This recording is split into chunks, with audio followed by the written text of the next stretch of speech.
Well, hello there. How is everyone? I hope you are all well. You amazing, amazing, beautiful, wonderful people. I hope you are having a fabulous, fabulous weekend. And you're looking absolutely amazing, I must add. I'm having a non-uniform day. I thought, do you know what? It's a weekend. And yeah, sod it. Let's do it. I didn't have to pay £1 either. Like in the schools in the UK, you have to pay £1 if you don't want to wear the uniform. What's that all about? Fucking pound. Anyway, look, I want to do a quick video because I know that you guys love to have videos at the weekend. Just something to have alongside your coffee. So this is a coffee and video. Because I have to say that I think, regardless of what we think, regardless of what the truth is, I think at this stage that the Idaho 4 case is over. I think Bryan Kohberger was guilty before this had all began. This was just it. And there isn't really anything that can be done about it. Because, look, if Bryan Kohberger walks, what does that mean? Like, he could get out on a technicality. But getting out on a technicality means that it would have to be proven that the IgG information was obtained illegally. And then someone's fucking head's going to roll. And they ain't going to have that. Idaho ain't going to have that.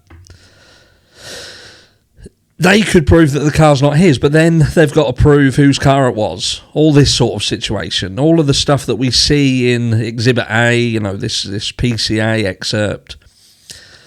There's so many things in the Idaho 4 case that don't make sense. And because they don't make sense, again, if Bryan Kohberger walks, they then have to answer these questions. They have to start pointing the finger at other people.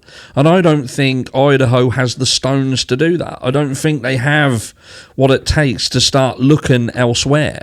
I don't want to. They don't want to dig up this place. They don't want to have this place put under the microscope. Could you imagine? Bryan Kohberger walks because of the IgG situation. So they then have to be probed to see why they done it, who did it, so on and so forth. And some heads are going to roll. And whose heads would roll? Whose heads would have to roll? Say they actually proved that the car wasn't Bryan Kohberger's. This white Hyundai Elantra or whatever it is, Ford Focus or Chrysler 300 in this, that's not his. And you know, what then? What if they proved Bryan Kohberger was somewhere else? And Taylor has always said that Bryan Kohberger wasn't in the area. And as it stands, as of this video, it has not been proven that Bryan Kohberger was in the area. There's so many people who seem to have had a knock on their fucking head because they feel, again, and I have to keep going over the same point, that there is phone pings that place him in the area, which there isn't. There is an absence of phone pings. Which, to be honest, even that, look at it this way. The absence of phone pings, not only does that not place him at the scene of the crime, it doesn't place him anywhere else, so he can't actually prove that he was anywhere else. So, as a matter of fact, that helps the prosecution on both cases, doesn't it? Because we can speculate that he was in this area and he's shut his phone down or his phone wasn't connecting to a tower. But ultimately, if his phone had connected to a tower and he was in fact somewhere else, this would have been game over for them. So the fact that his phone wasn't connected to a tower and showing that he was somewhere else helps them. But we don't have all that phone data. It's nowhere. It might come out later on, who knows. But as far as I'm aware and as far as we've been told, they're still waiting for it. The FBI was supposed to come back and they hadn't, at this stage, come back with it.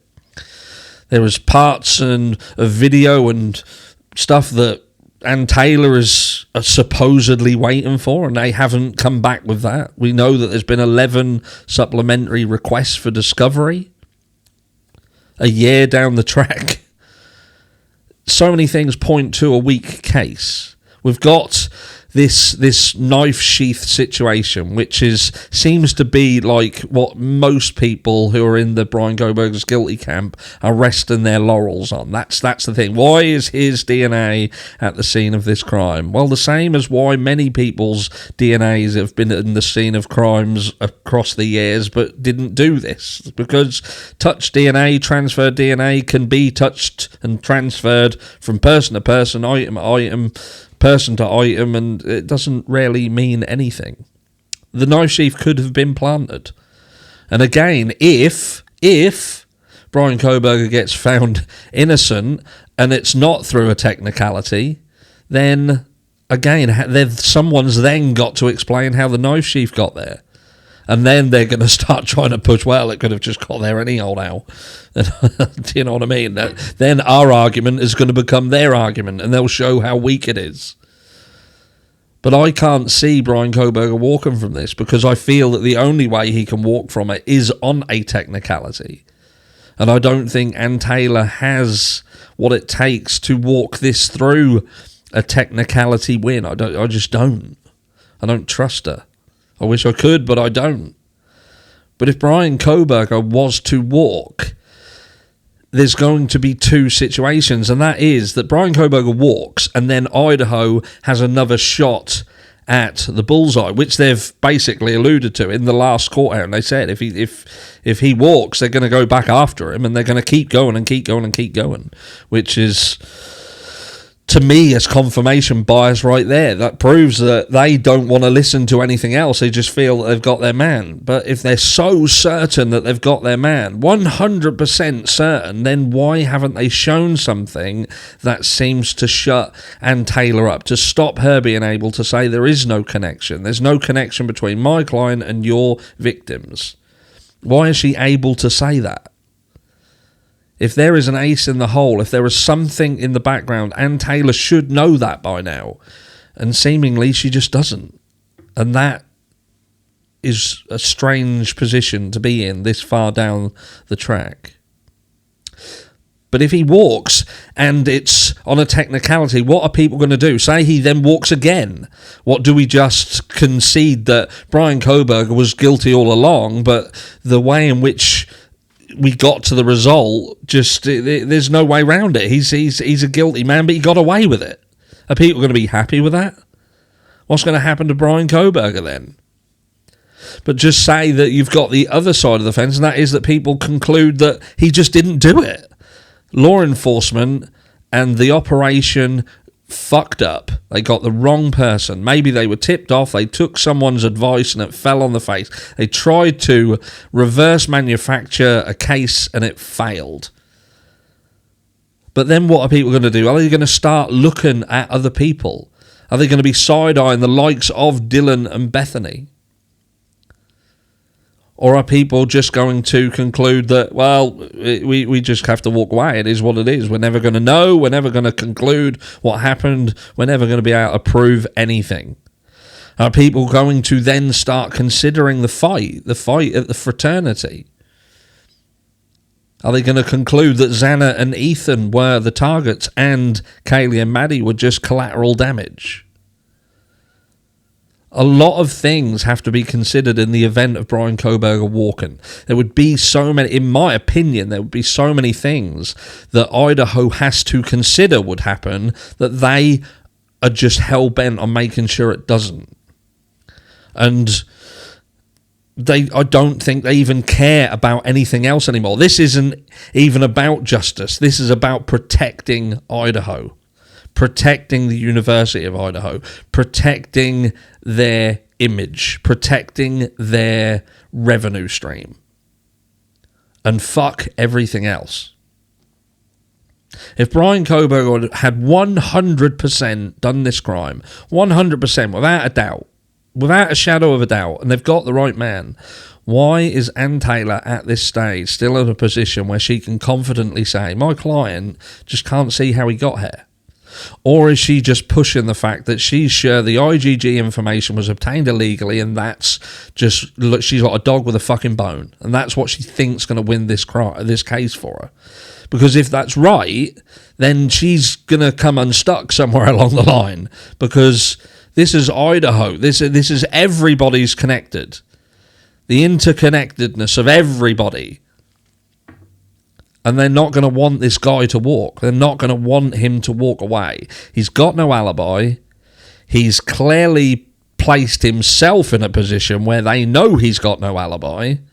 And that's a dangerous position to be in. I feel that he himself hung himself when he had that unfilmed, and there's no evidence of it, that conversation. He had the conversation, he hung himself. He put a noose around his own neck and sold himself down the river. And they knew that he was a perfect person.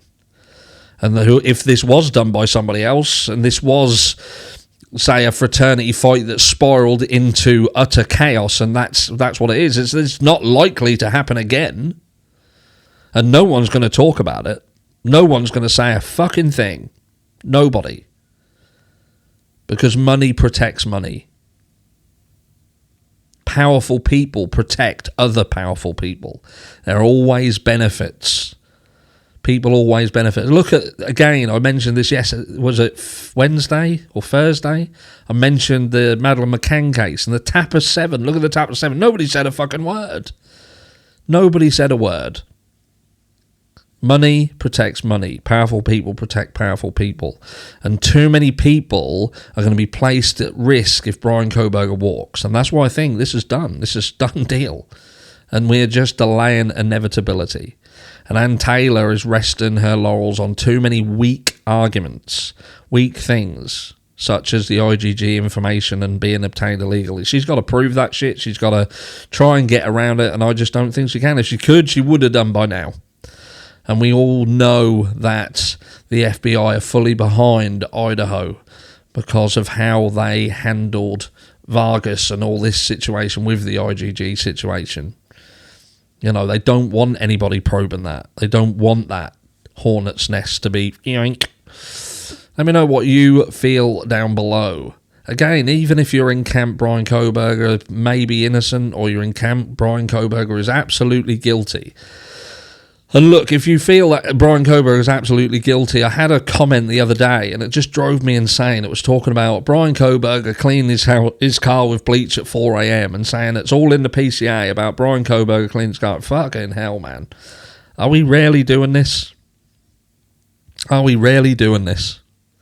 There are people still who believe that that car is 100% proven to be Brian Kohberger's. They 100%. It even gone on to say that Brian Kohberger had set up cameras to watch his fucking neighbour. People are nuts, I'll tell you. People are nuts. Be careful what you read. Be careful what you trust. Be careful what you believe. Have an open mind. Don't be closed-minded. It doesn't help anybody being closed-minded. Do your own research. Find your own things. But like I say, be careful who you listen to. But this is my opinion here at this stage.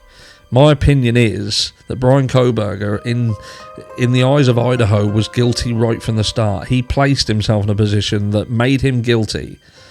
And the rest is history. And this is just now going through the motions. Tell me I'm wrong. I'll catch you all in the live tomorrow. That's it, Sunday. Sunday Night Live. Be there.